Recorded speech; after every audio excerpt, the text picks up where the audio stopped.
welcome back to EDH Deck Building. I am your host, Demo, and these are 10 cards that I was wrong about. So I've done this in the past where I've talked about cards that I was a really big fan of, and then as things play out, maybe I become less of a fan of them and realize they aren't as good as I thought they were. And this will be a particular version where I am talking about cards that I personally have bought. Cards that came out in sets in the last year, maybe year and a half. I got super excited about them. I went out and bought them, and then I ended up not using them at all. Maybe they're cards I tried out in my deck for a little while and ended up taking out. I actually went through my physical card collection and picked out a bunch of cards that I have bought in over the last couple of years that are just sitting there in my card collection. I'm not currently using them in decks because they just didn't end up being as good as I thought they were, or they just weren't great fits. I will make it clear though that I'm not saying any of these cards aren't good. They are all good cards. Just for me personally, I'm not using them right now. So let's start out at number 10 with Invoke Despair. 1 black, black, black, black. Sorcery. Target opponent sacrifices a creature. If they can't, they lose 2 life and you draw a card, then repeat the process for an enchantment and a planeswalker. I thought this was a pretty good removal option, mostly because of the enchantment thing. Black can tend to struggle getting rid of enchantments. And of course, it's a bit of a card draw option as well. It's just not quite good enough. Obviously, all that black mana plays into it a little bit. It's really difficult to play this card outside of a mono black deck because of the requirement there. And on top of that mana requirement, paying 5 mana to have your opponent sacrifice a creature, enchantment, and planeswalker is pretty good. Of course, they get to choose, which makes it a lot less good. It's a pretty good card. It's currently in 7,900 decks on EDH Rec. That's not bad. Even if you're looking for an option to get rid of enchantments, I think there are better ones for black. Certainly there's better options for getting rid of creatures and planeswalkers without a doubt. And there's lots of better options for drawing cards. And I don't really love the I'm going to make my opponent sacrifice stuff, but actually I want to draw cards, so maybe I'll use it as a card draw option.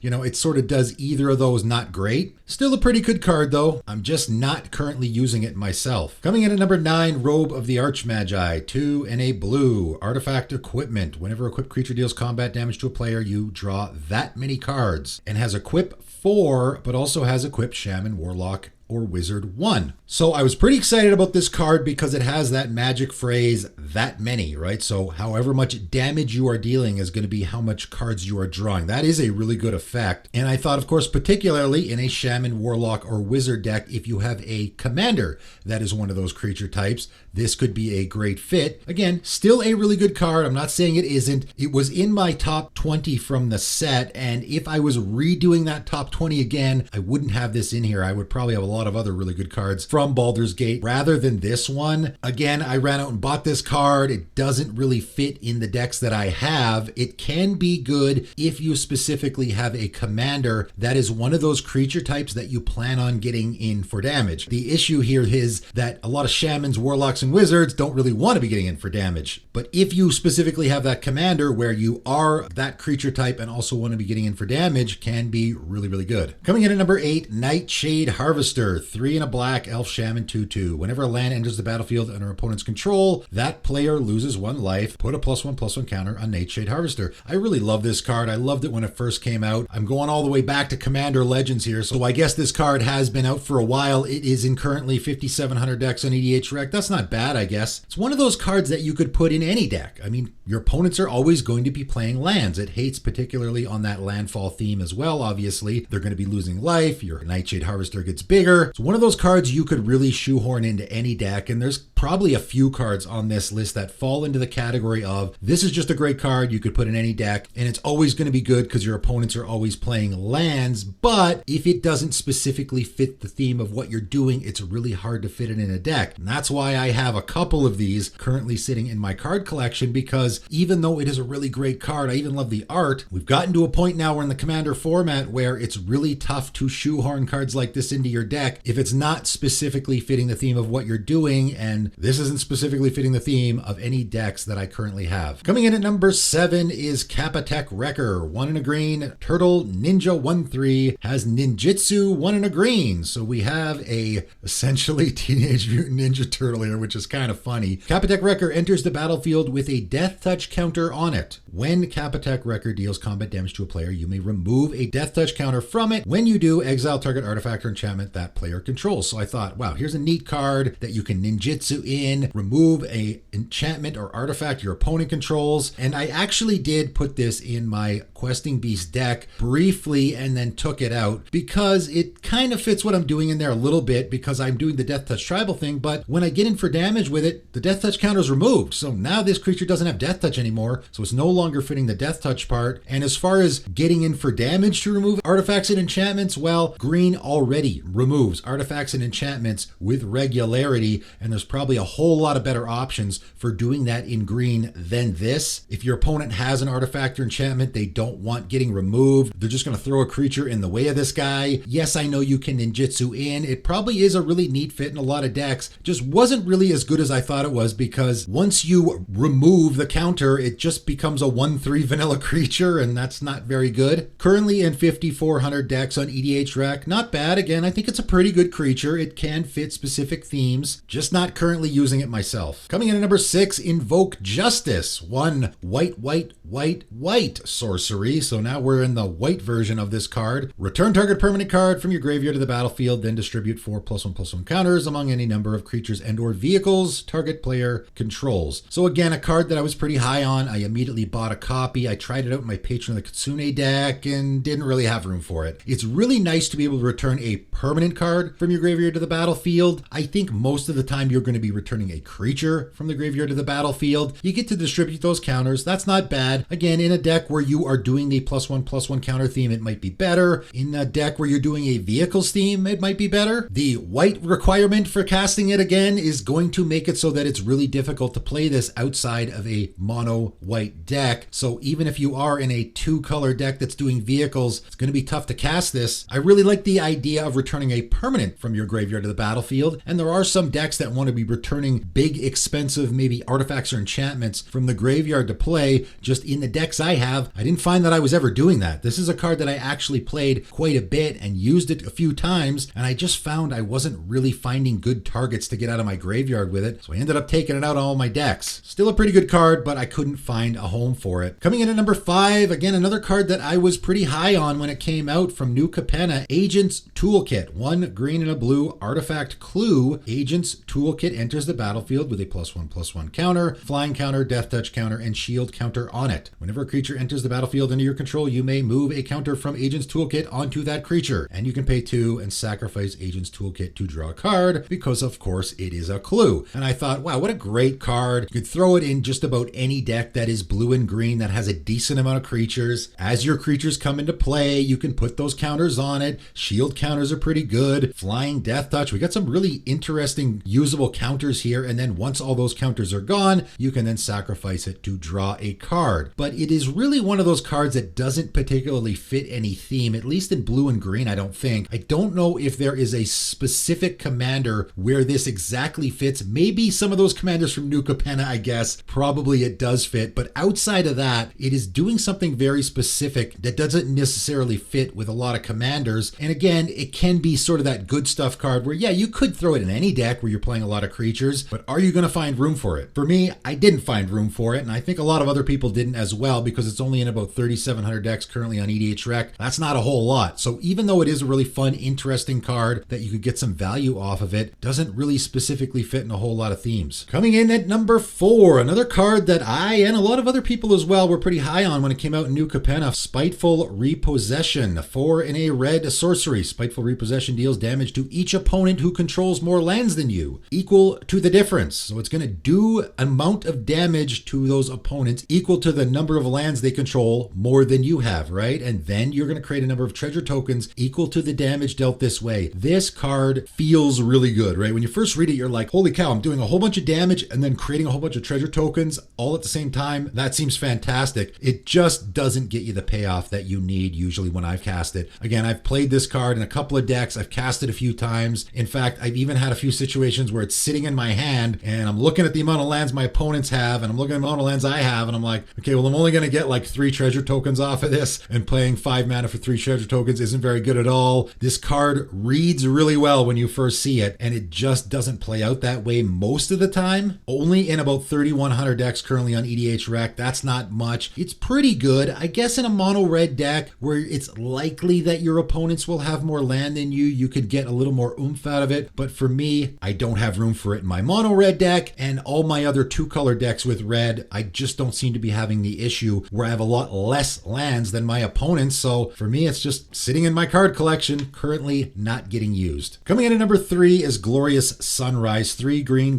enchantment. At the beginning of combat on your turn, choose 1. Creatures you control get +1/+1 and gain trample until end of turn. Target land gains tap, add 3 green until end of turn. Draw a card if you control a creature with power 3 or greater, or you gain 3 life. So I just love cards that are, enchantments particularly that sit on the battlefield that are giving you a trigger on your turn all the time, just giving you value. You don't have to put anything into them. And a card like this, I was really high on, and it is a really good card. And this is one of those cards that for sure is very much that good stuff card that could fit in any deck, and you're always going to be getting value off of it because at the very least you can gain 3 life every turn. So I guess if you're in a green deck where you want to be gaining life, it can be good. If you have a commander that is power 3 or greater, it can be good. In particular, I thought it was a good fit again in my Questing Beast deck, and I did have it in that deck for a while and ended up taking it out because I'm like, okay, it's good, but it's not good enough to be fitting in that deck. I found that most of the time, all I was doing was just drawing a card, and a 5-mana enchantment that is drawing me 1 card every turn is not that good. You have that sort of ramp option where you can give a land tap for 3 green mana, which is okay, but green does that very well already. We don't really need that ramp option in green. Creatures you control getting that sort of really bad overrun effect. Again, green has lots of great effects like that already, so I found I didn't really need to use that either. It's good. I like the enchantments that are giving you that passive effect every turn. I like the modal aspect. Modal cards are great in Commander. Just for me, it's not specifically fitting any theme. Like, is there any theme this specifically fits? I don't think so. Just good stuff that you're getting every turn in a modal aspect, which is good in a lot of Commander decks. That's why it's currently played in 16,000 Commander decks. It is for sure the most popular card on this list that I'm talking about today. I ended up taking it out of my Questing Beast deck because I just found I could put a lot more interesting things that fit with what that deck was doing. Coming in at number 2 is a card that I was really high on, Protection Racket, again from New Capenna. I think I might have had this number 2 on my list from that set, and there was a lot of really great Commander cards from that set. 2 and a black enchantment. At the beginning of your upkeep, repeat the following process for each opponent in turn order. Reveal the top card of your library. That player may pay life equal to its mana value. If they do, exile the card, otherwise put it into your hand. I just thought this was a fantastic card draw option for any Commander deck, and it is, right? This is going to almost assuredly net you at least 1 card, right? And what I liked particularly about it is later in a game, if I get a land off the top, I probably don't want a land, and my opponent doesn't have to pay life equal to its mana cost, of course, because its mana cost is 0, so they'll just pay 0 life and have me exile it. And if it's a big bomb that I actually do want, now they have to pay a whole bunch of life in order to exile it, or else I will get it. But of course, they will do that, right? They will pay the life because they don't want me to have that card. And yes, I've made them pay the life, but at the same time, I've also exiled the card that I kind of really wanted. So I'm giving my opponents the option